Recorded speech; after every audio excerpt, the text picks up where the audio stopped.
Қапал кәсіптік техникалық колледж, мамандағы кондитер, 17-ші топ.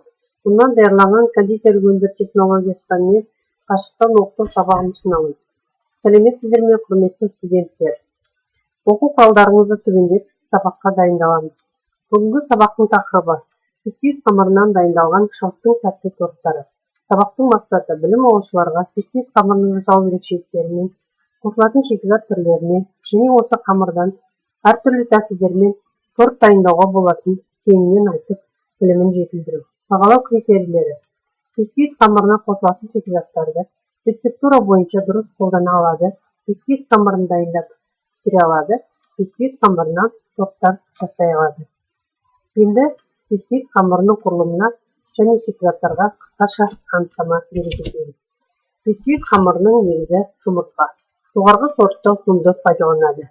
Бисквит қамырын картоп және бидай ұнынан әзірлеуге болады. Бірақ картоп ұны қамырды бисквитті құрғатып жібереді. Қант ұнтағын пайдаланбаған жөн, өйткені ол қамырды сұйылтып жібереді. Ұсақ құмшекер пайдаланған жақсы. Хош иісті етіп дәмін келтіру үшін қамырға лимон шырынын және цедра қосады. Шоколад тортын әзірлегенде какаоны пайдаланады. Бисквитті даярлауға кіріспестен бұрын оны пісіретін қалыпты дайындаймыз. Егер ернеуі алынбалы арнаулы қалып болмаса, оның орнына қаңылтыр таба, аласа келген алюминий кастрөлін қолдануға болады. Қалыпқа алдын ала таза қағаз сармай жағылған төселеді. Ол түбіне және ішкі қабырғаларына нығыз жабысып тұру керек. Егер қағаз болмаса, қалыпқа май жағылып, кепкен нан ұнтағы немесе ұн себуге болады. Бисквиттен рулет, торт, пирожный және печенье жасайды. Рулет әзірлеуге арналған бисквитті салқындатуға болмайды. Өйткені рулет ыстық күйінде қоюланып күйісіп қалады. Егер бисквит күйіңкіреп кетсе, оны салқындағаннан кейін күйген жерлерін көп күшпен тазартуға болады. Рулет үшін бисквитті қалыңдығы 2-21 см етіп қаңылтыр табаға пісіреді. Пісу уақыты 25-30 минут. Піскен бисквитті табадан алып, қағазынан тазартқан соң салфеткаға салып, ыстық күйінде даярланған начинканы жағады. Ыстық күйінде рулет жасайды. Начинкаға джем, қайнатпақ алма пайдаланады. Торт үшін бисквитті биіктігі 8-10 см, диаметрі 22-25 см қалыпта пісіреді. Пісіру уақыты 50-60 минут. Енді сіздерге тапсырма. Бисквит қамырының негізін атаңдар. Бисквит қамырына қандай ұн пайдаланады? Қалыпқа алдын ала қағаз не үшін төселеді?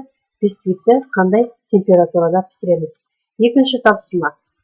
Суретте 3 түрлі бисквитті көріп тұрсыздар. Бисквит қамырында неліктен осындай ақаулар болған? Осы тапсырмаларды кері байланысқа шығып, жауап берулеріңізді сұраймын. Енді біз жоғарыда айтылған шығыс тәттілерінің бисквит қамырының ішінен тәтті торт жасауды үйренеміз. Бұл қамқарш тортының бейне материалдан жасалу жолын көреміз.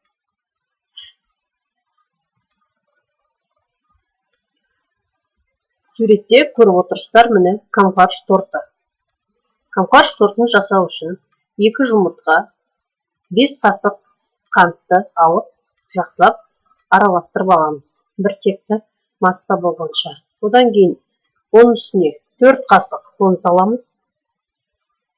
Ұн салып алып, жақсылап араластырамыз. Бір келкі масса дайындап аламыз. Оған 500 мг сүт дайындаймыз. Сол сүтті 2 бөліп құямыз. Сүтпен араластырып жатқанда газға су қайнатып қоямыз. Содан кейін су моншасында қайнап тұрған кремді қайнатамыз.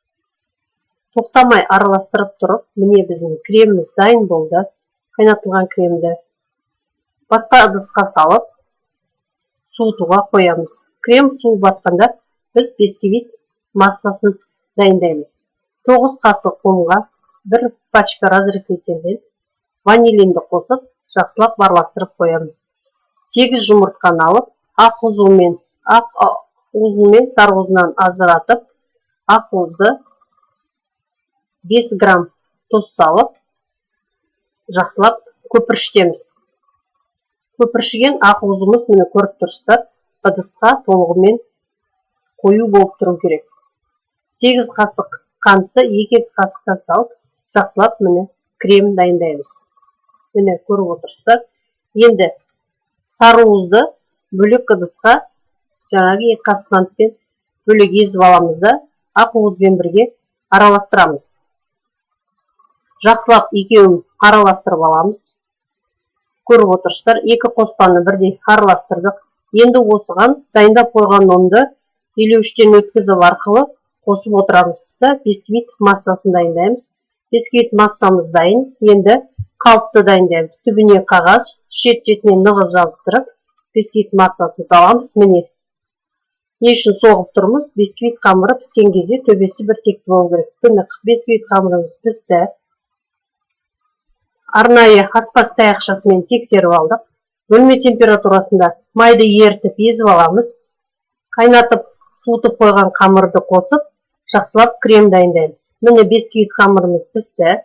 Бисквит қамырын 3-ке бөліп алып, дайын кремді жақсылап жағамыз. Міне 3 қабатқа кремді жағып, енді осының бетіне шоколадты езіп алып, микроволновкаға бір ысытып, жартылай ғана суытып, торттың бетіне жағамыз.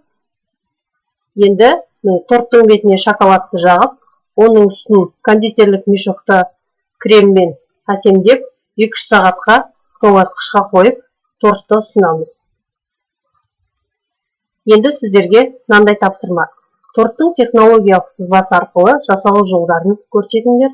Кремнің қандай түрін қолданды, кремді қалай дайындады, кремді тортты ұзақ сақтауға бола ма, шығыс тортының жай бисквиттен қандай айырмашылығы бар. Осы тапсырмаларды құрметті студенттер орындап, кері байланысқа шығуларыңыз сұрайды. Енді үйге тапсырма. Суретте көрсетілген торттардың жасалу жолдарына, ерекшеліктеріне тоқталып, торттардың технологиялық картасын және технологиялық схемасын жасау керек. Екінші тапсырма. Жоғарыда берілген 2 тортты Вен диаграммасын қолдана отырып, ұқсастығы мен айырмашылығын табыңыздар. Үшінші тапсырма. Бисквит қамырының негізгі шикізаттардың бірі жұмыртқа екенін білесіздер. Оған енді кластер құрастыра отырып, құрамын анықтаймыз.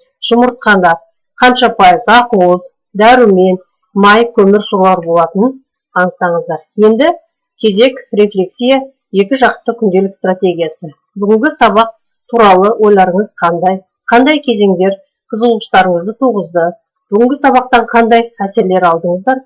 Соны 2 жақты стратегия сабақтағы мәліметтермен менің жаңалығыма жазып, кері байланысқа шығуларыңызды өтінемін.